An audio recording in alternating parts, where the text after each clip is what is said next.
Les invito a mis hermanos que puedan abrir sus Biblias en el Salmo 40. Salmo 40. Ustedes saben que sistemáticamente venimos predicando todo el Evangelio de Juan en una forma expositiva, nuestra manera de predicar en este lugar. Pero bueno, en este día queríamos tomarnos un recreo y compartir sobre el Salmo 40. Había estado meditando en mi corazón en la semana en esto y nos pareció una buena oportunidad tomarnos un recreo por este domingo, compartir este Salmo y la semana próxima, en todo caso ya estaríamos retomando con el Evangelio de Juan, que estamos estudiando el capítulo 12. Así que vamos al Salmo 40. Y vamos a leer este Salmo. Recuerde que yo voy a compartir desde la versión de la Biblia de las Américas. Y luego oramos y meditamos en él. Dice entonces las Escrituras, en el Salmo 40, para el director del coro, Salmo de David. Versículo 1, dice: al Señor esperé pacientemente, y Él se inclinó a mí y oyó mi clamor. Me sacó del hoyo de la destrucción, del lodo cenagoso. Asentó mis pies sobre una roca y afirmó mis pasos. Puso en mi boca un cántico nuevo, un canto de alabanza a nuestro Dios. Muchos verán esto y temerán y confiarán en el Señor. Cuán bienaventurado es el hombre que ha puesto en el Señor su confianza y no se ha vuelto a los soberbios ni a los que caen en falsedad. Muchos son, Señor, Dios mío, las maravillas que tú has hecho y muchos tus designios para con nosotros. Nadie hay que se compare contigo. Si los anunciara y hablara de ellos, no podrían ser enumerados. Sacrificio y ofrenda de cereal no has deseado. Has abierto mis oídos. Holocausto y ofrenda por el pecado no has requerido. Entonces dije: he aquí, vengo, en el rollo del libro está escrito de mí. Me deleito en hacer tu voluntad. Dios mío, tu ley está dentro de mi corazón. He proclamado buenas nuevas de justicia en la gran congregación. He aquí, no refrenaré mis labios, oh Señor, tú lo sabes. No he escondido tu justicia dentro de mi corazón. He proclamado tu fidelidad y tu salvación. No he ocultado a la gran congregación tu misericordia y tu fidelidad. Tú, oh Señor, no retengas tu compasión de mí. Tu misericordia y tu fidelidad me guarden continuamente, porque me rodean males sin número. Mis iniquidades me han alcanzado y no puedo ver. Son más numerosas que los cabellos de mi cabeza y el corazón me falla. Ten a bien, oh Señor, libertarme. Apresúrate, Señor, a socorrerme. Sean avergonzados y humillados aún a los que buscan mi vida para destruirla. Se han vuelto atrás y cubiertos de ignominia los que se complacen en mi mal. Queden atónitos a causa de su vergüenza los que me dicen: ajá, ajá. Regocíjense y alégrense en ti todos los que te buscan. Que digan continuamente: engrandecido sea el Señor, los que aman tu salvación. Por cuanto yo estoy afligido y necesitado, el Señor me tiene en cuenta. Tú eres mi socorro y mi libertador. Dios mío, no te tardes. Vamos a orar y luego meditamos en esto. Señor, queremos agradecerte. Queremos agradecerte, Padre nuestro que estás en los cielos, por tu palabra. Queremos agradecerte por la oportunidad que nos das de reunirnos. Y ahora, en el nombre de tu bendito y amado Hijo Jesús, queremos pedirte que hables a nuestros corazones. Señor, tu palabra es maravillosa, es una espada. Pero, Señor, que ahora opere en nuestros corazones por el poder de tu Espíritu. Señor, prepara, allana ese terreno en nuestro corazón para que esté fértil, que al caer esa buena semilla produzca fruto en nosotros al 100%. Señor, si es necesario, corrige, amonesta, reprende, consuela, anima, pero Señor, rogamos que nos hables en esta mañana. Y en especial, Señor, te agradezco por la oportunidad de compartirla, por la responsabilidad que tengo en compartirla, pero quiero rogarte, Señor, que vos me ayudes, que me proveas de esa gracia tuya para poder hablar correctamente de acuerdo a tu voluntad. En el nombre de Jesús. Amén. Muy bien, mis hermanos. Como dice este salmo, ¿no? Al comenzar, ya todos estamos en perspectiva que este salmo es un salmo de David, es un salmo de David. Y este salmo básicamente consta de dos secciones principales que unen, en cierta manera, lo que es un cántico personal de acción de gracias por la intervención del Señor en tiempo pasado a favor del salmista, pero al mismo tiempo se convierte también en una súplica o en una especie de lamento individual que se articula desde una situación que el salmista va a vivir de peligro extremo. Esas son las dos grandes secciones que tiene este salmo. Nosotros podíamos dividir la estructura de este salmo en tres partes, por así decirlo. En primer lugar, vemos al salmista haciendo una oración de gracias por la liberación pasada, una acción de gracia por la liberación pasada. En segundo lugar, vemos un mensaje profético sobre la obra de la redención por medio de Cristo. Y en tercer lugar, vemos una oración por las crisis futuras. Esas son básicamente la estructura de este salmo. Podríamos agregar algún punto más intermedio que lo vamos a ver o no, como lo que va a ser la intercesión del salmo de un paso al otro, pero no es determinante. Entonces vamos a empezar con nuestro primer punto en esta mañana, con la oración de gracias pasadas. Notemos que el versículo 1 comienza diciendo: al Señor esperé pacientemente, y Él se inclinó a mí y oyó mi clamor. Comienza este salmo con un clamor de parte del salmista, con un clamor y una espera paciente por parte de David, que motiva al Señor a que se incline y a que escuche a este salmista desesperado. Y ciertamente nosotros podemos tener la certeza y la seguridad como pueblo de Dios que siempre Dios está atento a la necesidad de los suyos y que Él responde siempre a los clamores de su pueblo en el momento adecuado conforme a su buena voluntad.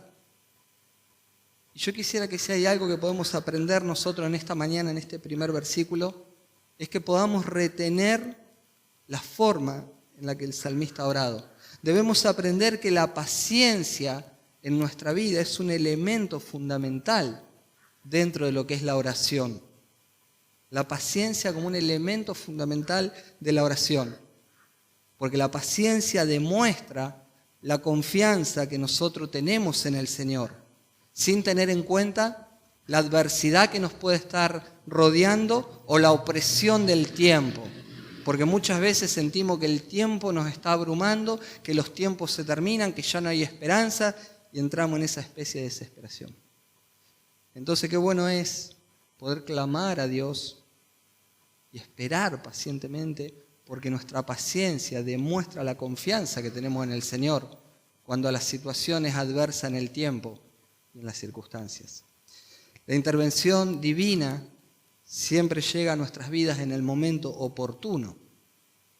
Y vemos a este salmista cómo la intervención divina llegó para él en el momento oportuno y fue librado el salmista de tal forma que él puede exclamar en el versículo 2 diciéndonos: me sacó del hoyo de la destrucción, del lodo cenagoso. Esta es una imagen impresionante. Esta imagen pone de relieve la magnitud de la crisis en la cual David se encuentra sumergido, la magnitud de la crisis que David tiene que enfrentar. Cuando nosotros pensamos en un hoyo, o como dice la versión 60, creo que dice en el pozo de la desesperación, si no me equivoco. Cuando nosotros pensamos en un pozo o en un hoyo en forma de sinónimo, lo primero que puede venir a nuestra mente es profundidad, oscuridad, Podemos pensar en una tumba, en un sepulcro. No sé si ustedes han participado alguna vez de una sepultura en tierra, pero vemos que está a 2 metros de profundidad. Podríamos pensar en muchísimas cosas, pero ciertamente cuando pensamos en un pozo como sinónimo, estas cosas vienen a nuestra mente. Oscuridad, humedad, profundidad. Y aunque alrededor de ese pozo haya un sol radiante, aunque alrededor de ese pozo haya vida, gozo, alegría y cántico, aquel que está sumergido en el pozo se encuentra en oscuridad. Está desesperado, está paralizado por el miedo, por la oscuridad y por el desánimo. Y no solamente el salmista compara la aflicción de su alma con estar adentro de un pozo, sino que dice en el pozo de la desesperación o en el hoyo de la destrucción, como dice mi Biblia, sino que dice en el lodo cenagoso. No solamente él siente que está dentro de un pozo oscuro, sino que él siente que está en un terreno embarrado. Él siente que está en el lodo, que el piso no es firme. El lodo cenagoso, esta cuestión, aquellos que hemos caminado por el barro sabemos que cuanto más profundidad hay de barro, más grandes son las patinadas, que corremos el riesgo de quedar empantanados. Y esta es la sensación que está teniendo el salmista en este momento para su alma. Él se encuentra en un pozo profundo, en la oscuridad, en el terror, en el abandono, con sus pies pisando en un terreno de profundidad barrosa, donde se siente prácticamente paralizado porque ni siquiera su terreno donde está hundido es ni siquiera firme. Todo lo que está pasando por el corazón del salmista. Cualquier persona en esa condición dentro de un pozo estaría inmóvil. Y David en este salmo no nos especifica cuál es su pozo de desesperación o su lodo cenagoso. Y en cierta manera es bueno que así sea, que no lo especifique, porque esto permite que también nosotros podamos vernos representados con la aflicción del alma de este salmista, que también esto pueda ser en nosotros una experiencia propia. Muchas veces nuestros pozos pueden ser diversos. No sabemos cuál era el pozo al que David se refiere aquí. No sabemos si es su pecado, si es la persecución, si es su conciencia que lo atormentaba por los pecados que había cometido con Betsabé, con Urías el Eteo. No lo sabemos. Lo que ciertamente sabemos que su corazón está angustiado y paralizado. Y yo no sé en esta mañana cuál puede ser el pozo de cualquiera de nosotros. Puede ser el pecado, puede ser la enfermedad, puede ser una enfermedad terminal en algunos casos, pueden ser problemas, dolores físicos que tenemos que arrastrar todos los días, pueden ser la incomprensión a veces de las personas que nos pueden rodear en distintos ámbitos, familiares, laborales. En estos tiempos el terror al desempleo, problemas dentro de los matrimonios, tener que lidiar con hijos que están en rebeliones, pérdida de seres queridos.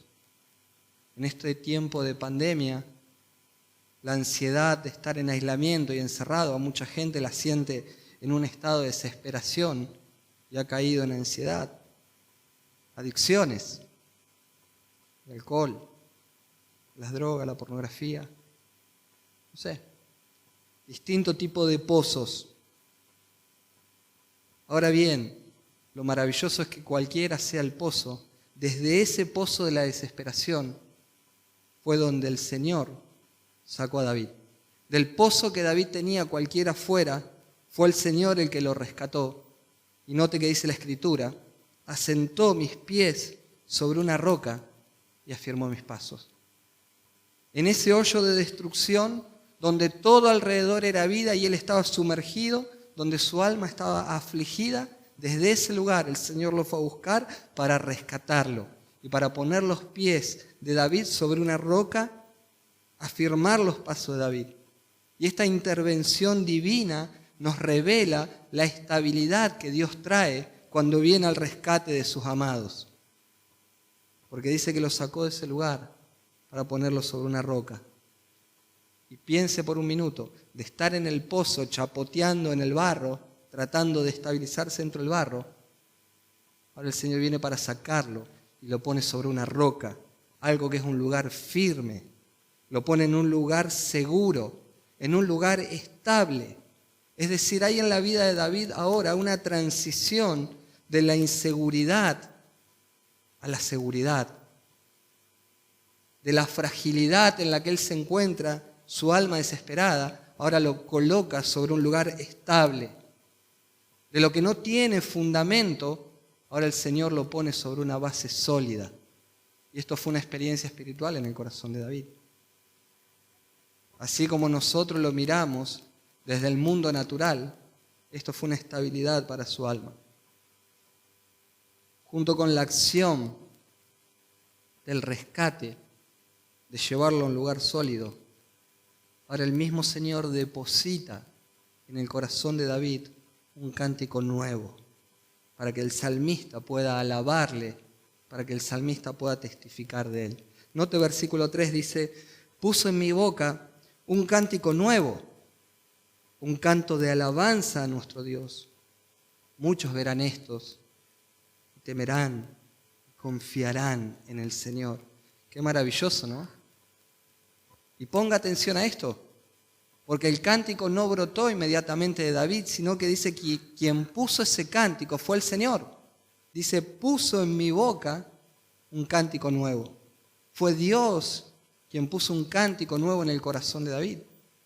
La fuente de ese cántico es el mismo Dios, el que produce ahora el rescate, la intervención divina sobre la vida de David, tranquiliza su alma, aquieta su alma, lleva su alma a un lugar firme, donde ahora en el corazón de David hay un cántico de alabanza. Ahora en el corazón hay alabanza, hay gozo, hay júbilo en el corazón del salmista.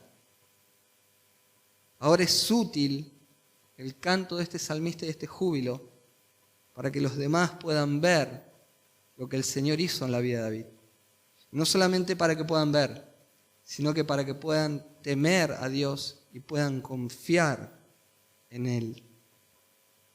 Por eso, el versículo 4, note que dice, cuán bienaventurado es el hombre que ha puesto en el Señor su confianza y no se ha vuelto a los soberbios ni a los que caen en falsedad.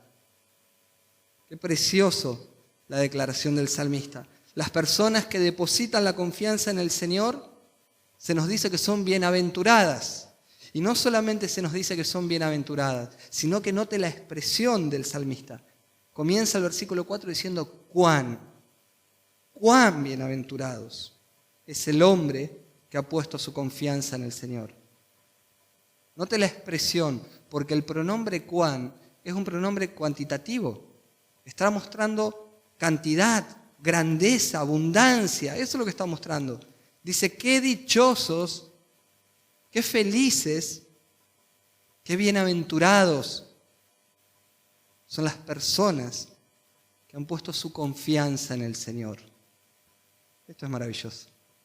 El alma de David sabe que del lugar donde estaba oprimido, angustiado, donde se sentía resbalar, inestable, solo, perdido, hundido y abandonado, ahora por causa de la intervención divina, por causa de que él pudo orar y esperar pacientemente confiando en el Señor, ve la respuesta del Señor que lo pone ahora en un lugar estable. Ahora su alma está estable, ahora su alma está llena de alabanza, de gozo, de júbilo, al punto tal que puede testificarle a la otra persona para que puedan los demás ver y temer al Señor. Y él dice, qué dichoso son las personas que confían en el Señor. Y agrega el mismo versículo y dice, y no se ha vuelto a los soberbios ni a los que caen en falsedad. Creo que la versión 60 dice, no miran, ¿no? No miran. Gracias. Las personas depositan su confianza en el Señor. No se van detrás de vanidades ilusorias. El concepto hebreo, cuando se refiere acá que no se va tras los soberbios ni bajo cosas de falsedad, no está apuntando tanto a confiar en las personas, sino que la idea es más bien que no confían en los ídolos paganos. Esa sería la idea del salmista, lo que quiere decir. Son personas que realmente confían, depositan toda su confianza, toda su seguridad en el Señor de gloria. Y no están buscando alternativas paralelas para escapar a sus problemas. No van detrás de los ídolos. No tienen a Dios por un lado para confiar en Él y si falla, bueno, de última agarramos tal o cual cosa, tal o cual Dios. No. Confían plenamente su corazón al Señor. Por eso así concluye esta primera sección del Salmo, haciendo David memoria y dando testimonio de la gloria del Señor. Versículo 5 dice, muchas son, Señor, Dios mío, las maravillas que tú has hecho y muchos tus designios para con nosotros.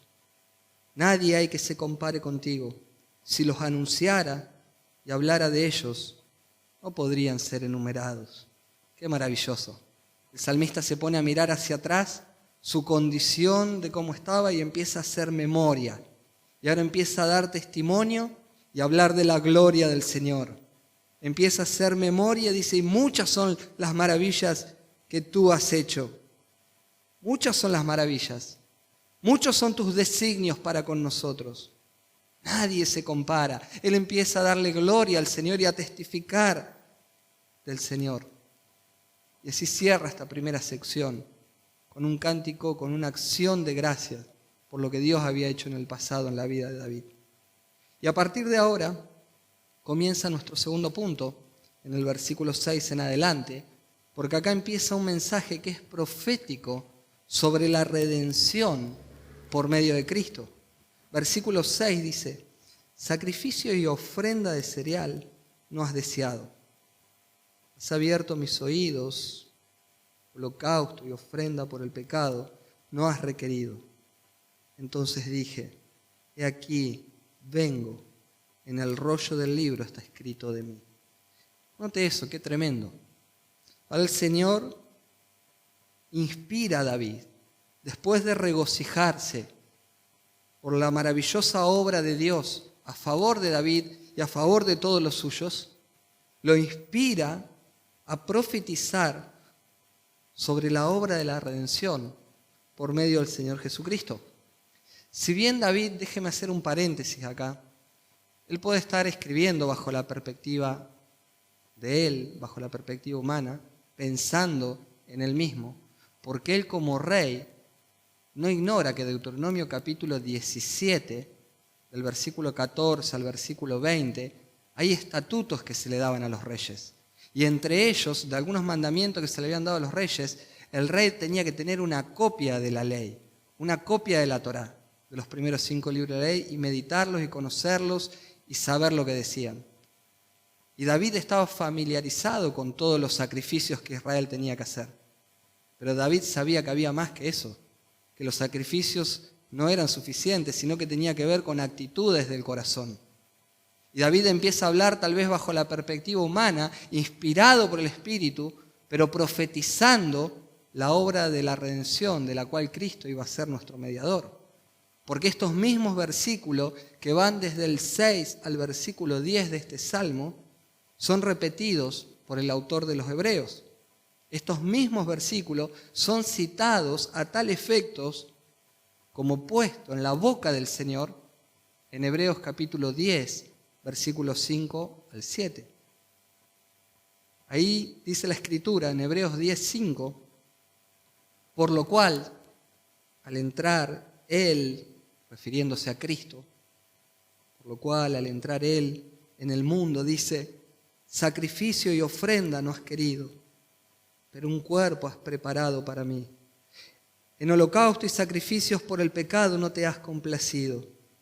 Entonces dije, he aquí, yo he venido, en el rollo del libro está escrito de mí, para hacer, oh Dios, tu voluntad.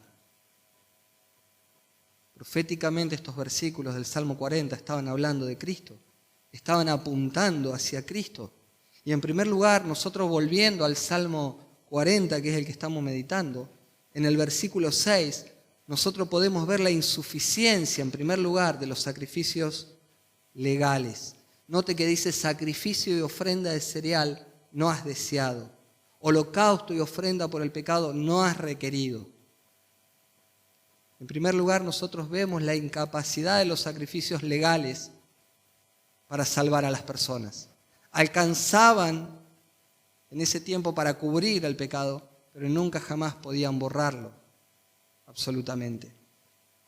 En segundo lugar, nosotros podemos ver la expresión del versículo 6 cuando nos dice, has abierto los oídos, porque esta expresión también puede traducirse, me has horadado los oídos. No solamente se puede traducir, has abierto mis oídos, porque para nosotros culturalmente escuchar, has abierto nuestros oídos, parece que abrimos los oídos simplemente para oír, para escuchar. Pero sería una correcta traducción poder decir, me horadaste las orejas, me horadaste los oídos. Si nosotros hacemos memoria, sabemos que la ley preveía horadar, es decir, perforar las orejas de aquellos siervos que debían ser dejados en libertad y que ellos voluntariamente querían seguir siendo esclavos de sus amos. Se sentían bien con sus amos, tenían afecto, amaban a sus señores y querían quedarse como esclavos en la casa, como siervos en la casa.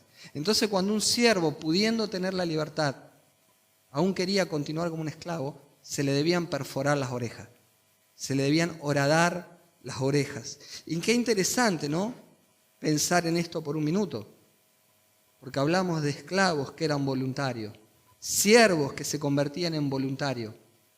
Y nosotros sabemos perfectamente que Cristo es el siervo sufriente de Jehová, designado para la obra redentora como mediador nuestro, a favor nuestro. Qué tremendo, ¿no?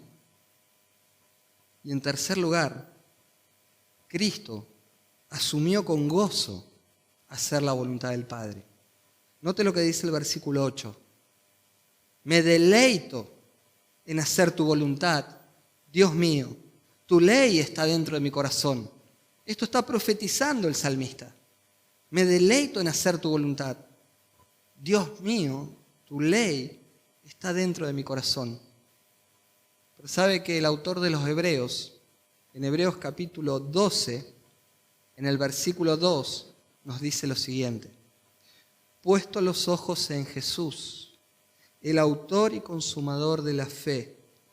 Y ponga atención, quien por el gozo puesto delante de él soportó la cruz, menospreciando la vergüenza, y se ha sentado a la diestra del trono de Dios. Qué maravilloso.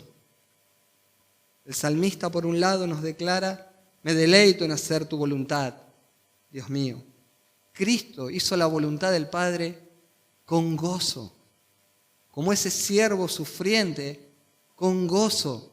El autor de los Hebreos nos dice a nosotros que tenemos que tener nosotros puestos los ojos en Jesús, aquel que es el autor y el consumador de la fe. Cristo es el inicio de nuestra carrera, es el punto de largada, pero Cristo es la meta de llegada también. Es el autor y es el consumador de nuestra fe.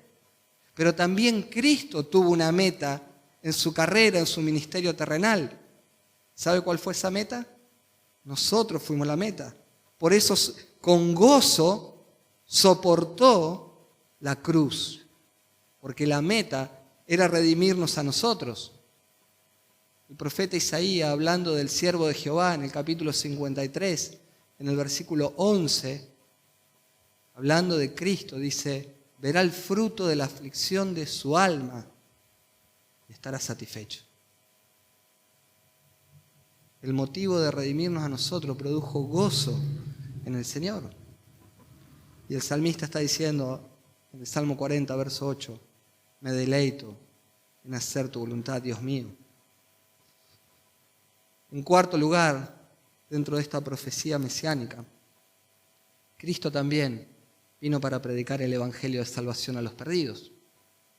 No solamente vino a redimirnos, a pagar el precio que nosotros debíamos pagar, sino que vino para anunciarnos las buenas nuevas. Esto nosotros lo podemos ver a lo largo y a lo ancho de los 4 evangelios, al Señor predicando arrepentimiento de pecados y a que crean en Él. El salmista nos dice acá en el verso 9, he proclamado buenas nuevas de justicia. Buenas nuevas. ¿Les suena?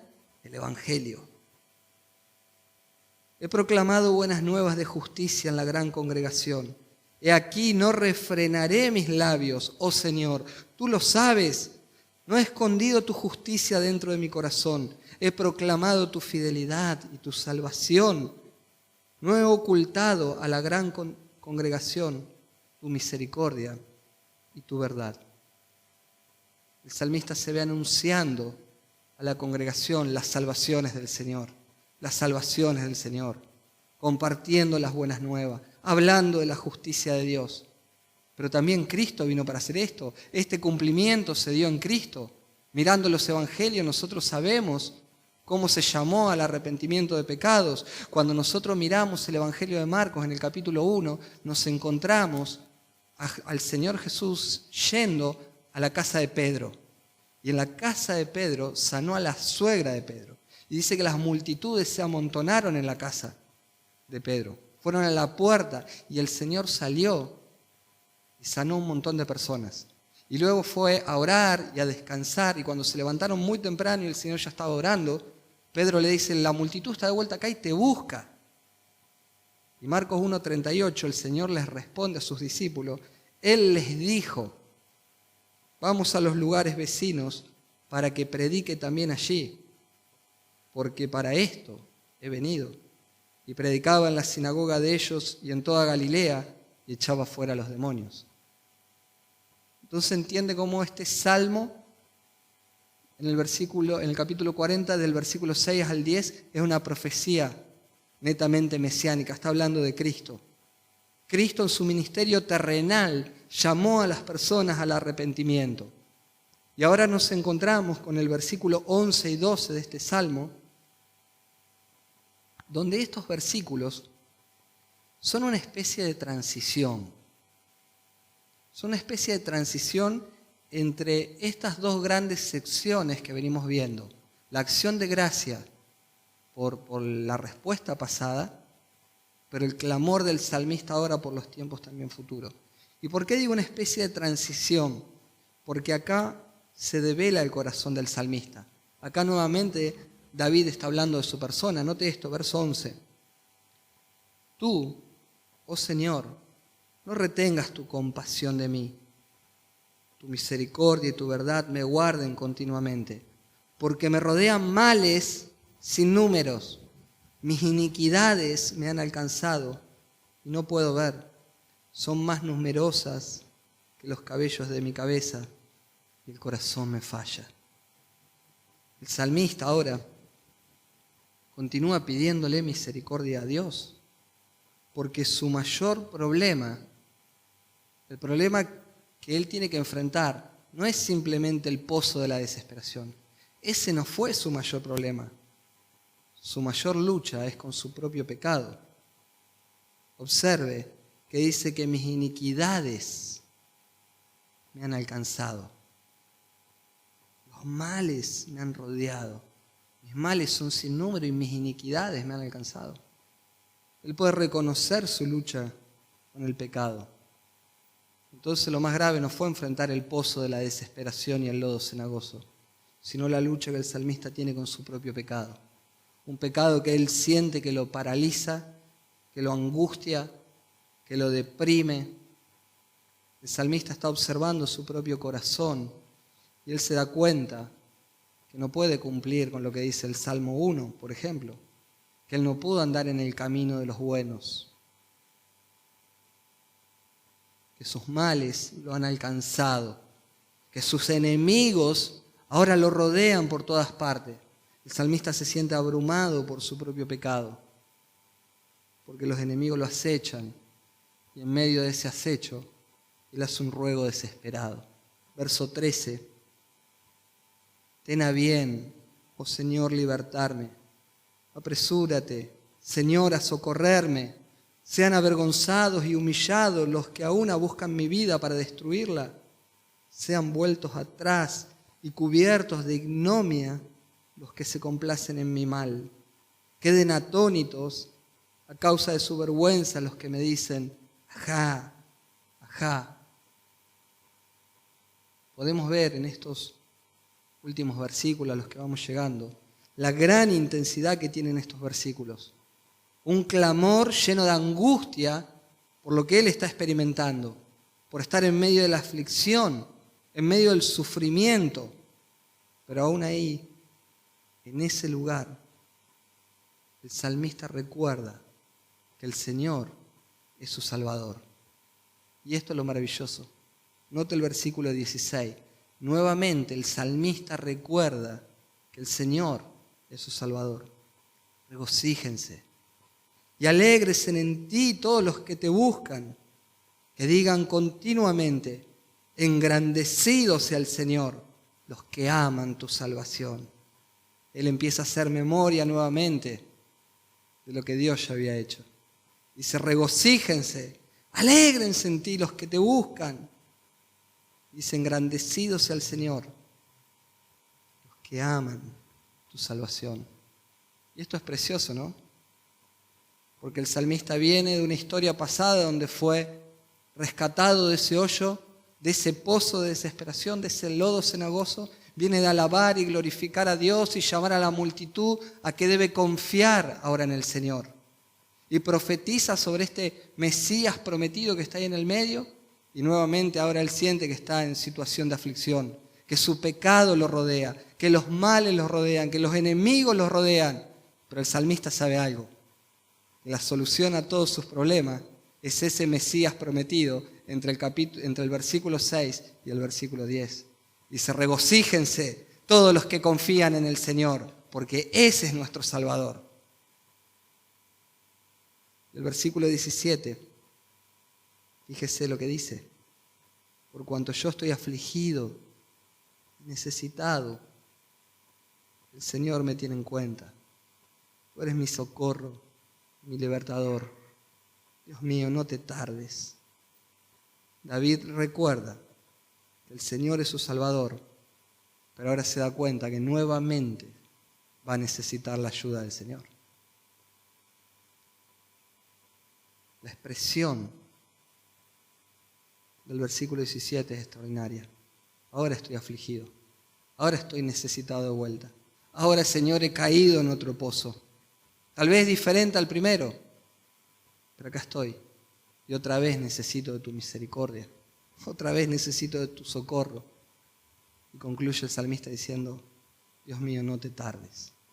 Este salmista sabe de lo que es esperar. Pero sin embargo dice, no te tardes. Pensemos ahora a modo de aplicación para nuestras vidas que podemos sacar. En primer lugar, yo quiero que podamos llevar para nosotros, ¿no? Para nuestra casa, la importancia que tiene confiar verdaderamente en Dios. La importancia de tener confianza en Dios, de saber que Dios escucha nuestro clamor, que Dios no está desentendido en nuestras vidas. Dios escucha nuestro clamor cuando estamos en el pozo de la desesperación, cuando estamos en el lodo cenagoso. Por lo tanto, debemos confiar y aprender a esperar. Esto debe estimularnos a saber que Dios está atento al clamor de los justos, que Dios está involucrado en nuestras vidas y que cuando estamos en esa sensación donde nuestra alma se siente paralizada, asfixiada, agobiada, cualquiera sea la situación que nos tiene perturbado, podamos clamar a Dios con confianza y esperar. Porque esperar, la paciencia muestra confianza en la persona del Señor. Que aprendamos a no correr, a golpear puertas por todos lados enloquecidos, tratando de solucionar nosotros nuestros problemas. Claro que tenemos que ser proactivos en las cosas que debemos hacer. No estoy diciendo que dejamos todo, pero aprendamos a confiar en el Señor y a encontrar la dirección del Señor en las cosas que tenemos que hacer. En segundo lugar, cuando el Señor venga a nuestro rescate y saque nuestra vida de ese pozo profundo, oscuro, que nos desespera, que nos angustia. Cuando el Señor saque nuestros pies de ese lodo cenagoso donde no podemos estabilizarnos y estamos a las patinadas y lleve nuestra vida a la roca segura, al lugar firme, donde nuestra alma realmente se siente estabilizada, confiada y tranquila. recordemos esas cosas. Hagamos memoria de los lugares donde el Señor ya nos ha sacado para estimularnos a la fe, unos a otros y a nosotros mismos, y a ser fieles al Señor. Porque muchas veces, frente a la presión que estamos viviendo, perdemos fidelidad al Señor, perdemos nuestra confianza. Estimulémonos a la fe y a la confianza y a ser fieles a aquel que es nuestro Salvador. En tercer lugar, quiero que meditemos en esto, porque recién estuvimos hablando de pecado, Al mirar a David vemos cómo él decía, las iniquidades me han alcanzado, los males me han alcanzado.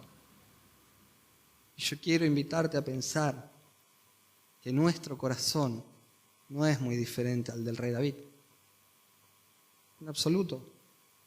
Nuestro corazón no es diferente al de David, donde muchas veces nosotros nos encontramos luchando aguerridamente contra el pecado y donde muchas veces el pecado logra derrotarnos. Y cuando nos derrota, hermano, el pecado en nuestra vida causa angustia, nos deprime, aflige nuestra alma. Sufrimos cuando caemos en el pecado, de tal manera que muchas veces hasta llegamos a cuestionarnos si somos salvos o no, porque ¿cómo puede ser? A veces hasta eso pasa en nuestras vidas. El salmista estaba tan afligido, decía, mis iniquidades me han alcanzado. Pero son en esos momentos de fracaso, de derrota, donde nosotros debemos predicarnos el Evangelio, donde nosotros debemos recordar lo precioso que es Jesucristo nuestro Salvador, porque la solución para la angustia que nos causa ese pecado que tal vez nos tiene oprimido, angustiado, la solución contra ese pecado siempre es volver a la cruz. Siempre es volver a la cruz. La solución es mirar inmediatamente a Jesús y venir a Él en arrepentimiento genuino y con fe, creyendo que si nosotros confesamos nuestros pecados, Él es fiel y justo para perdonar nuestros pecados y limpiarnos de toda maldad. Pero muchas veces, ante nuestra caída, ante nuestro pecado, oímos lo que el enemigo nos predica. Para vos ya no hay solución. Ya. Y nos encerramos ahí en la caja, como le decimos, de la tortura. Y nos masoqueamos la mente y el corazón, condenándonos, cuando lo que deberíamos hacer es, en arrepentimiento y fe, volver inmediatamente a Cristo, recordando que la sangre de Cristo tiene poder, tiene tanto poder que cubrió nuestros pecados pasados, los que cometemos hoy en el presente, y tiene tanto poder para también cubrir y perdonar nuestros pecados en el futuro. Entonces debemos recordarnos el Evangelio, debemos recordarnos que nosotros no somos aceptados delante de Dios por causa de nuestras obras. Nuestras obras no nos hacen mejores o peores delante de Dios. Nosotros somos aceptos en el amado. Nosotros somos aceptos por Dios por causa de que hemos creído en Jesús. Hemos depositado nuestra fe y nuestra confianza en Jesús.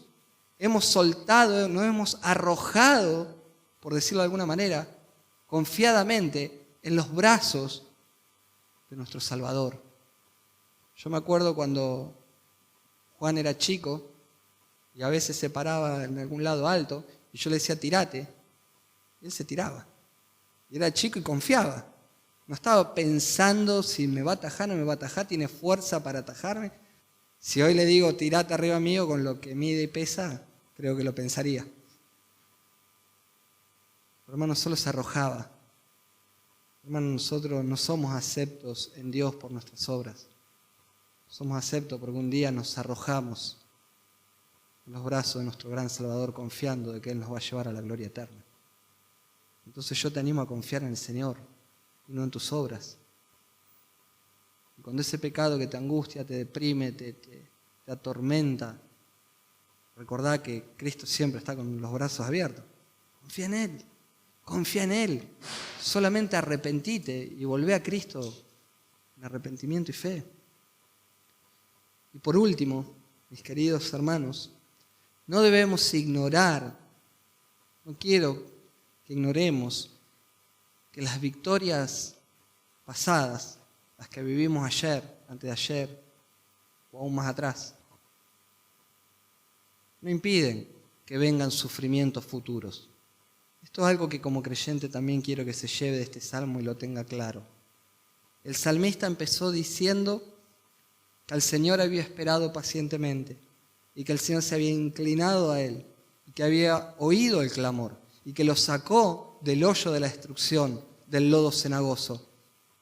Él hablaba de lo que Dios había hecho y daba acciones de gracia por lo que Dios había hecho. Pero después de eso, él habla y profetiza sobre este Mesías Redentor, pero termina nuevamente el salmo pidiendo: Señor, ven a librarme ahora. Entonces las victorias de ayer, mi querido hermano, no te garantizan problemas mañana. Que ayer el Señor te libró tal vez de que pierdas el trabajo cuando todas las fábricas están cerrando y a vos te preservaron la fuente del trabajo, eso no significa que mañana tal vez tenés un accidente o que mañana tal vez tenés una enfermedad que alcance tu vida. No significa eso. Que ayer el Señor te libró tal vez de la enfermedad, no significa que mañana no vas a sufrir porque perdemos un ser querido, un ser amado. Va a pasar. Que ayer el Señor nos libró tal vez de que nuestro matrimonio explote en 100.000 pedazos y el Señor sana matrimonios y restaura matrimonio y hoy tenemos una vida preciosa matrimonial, no significa que mañana no tengamos que sufrir porque le pasan cosas a nuestros hijos. Porque los padres siempre sufrimos por los hijos. Y se agranda la familia y sufrimos también, porque sufrimos por nuestros hijos, por nuestras nueras, por nuestros yernos. Sufrimos. Cuando le pasa algo, sufrimos. Entonces las victorias de ayer no significa que no va a haber sufrimientos mañana. El salmista empezó dando gracia por la victoria en los primeros versículos, pero termina el salmo nuevamente pidiéndole a Dios socorro y misericordia porque está sufriendo de vuelta. Y sufrir en este mundo, hermano, en cierto modo es natural. Hay momentos muy lindos de la vida, preciosos, pero también llegan a nuestra vida momentos de sufrimiento. Y es normal. Es normal porque vivimos en un mundo caído. Es normal porque Jesús advirtió que en el mundo tendríamos aflicciones. Nosotros estamos en un mundo caído, como consecuencia natural del pecado, entonces un mundo lleno de aflicción. Y esto es lo maravilloso, que nosotros hoy conocemos al Señor. Y aunque estamos en este mundo caído y lleno de aflicción, cada día nosotros necesitamos de la gracia del Señor para que cada paso que vamos dando, Él nos pueda fortalecer, Él nos pueda acompañar. Necesitamos de la gracia del Señor para vivir en esta tierra y caminar en esta tierra hasta que un día nosotros lleguemos a la gloria eterna. ¿Amén? Donde ya en la gloria eterna no va a haber enfermedad, no va a haber problemas laborales, no va a haber matrimoniales, no va a haber muerte, porque todo va a ser llenado en todo aspecto y estaremos en la gloria eterna, en la presencia de nuestro gran Salvador. ¿Amén? Vamos a ponernos de pie y vamos a orar al Señor.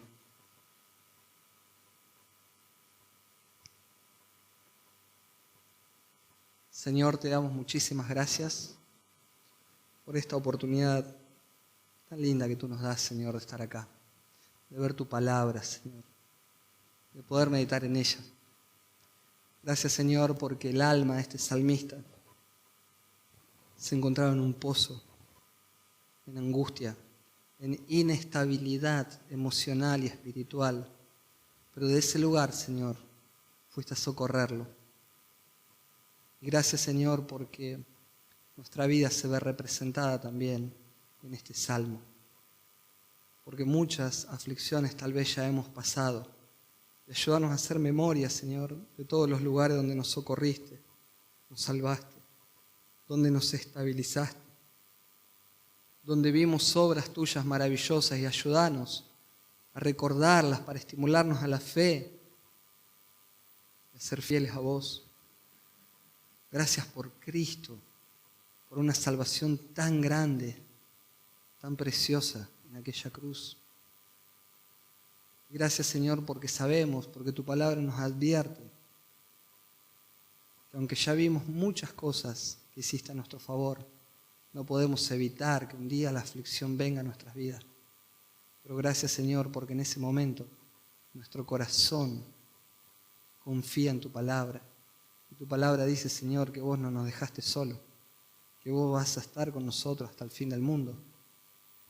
Gracias, Señor, porque cuando el mundo aún termine, en la eternidad estaremos aún contigo. Gracias, Señor.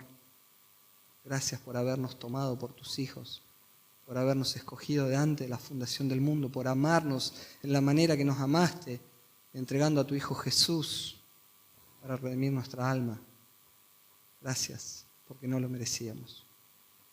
En el nombre de Jesús. Amén.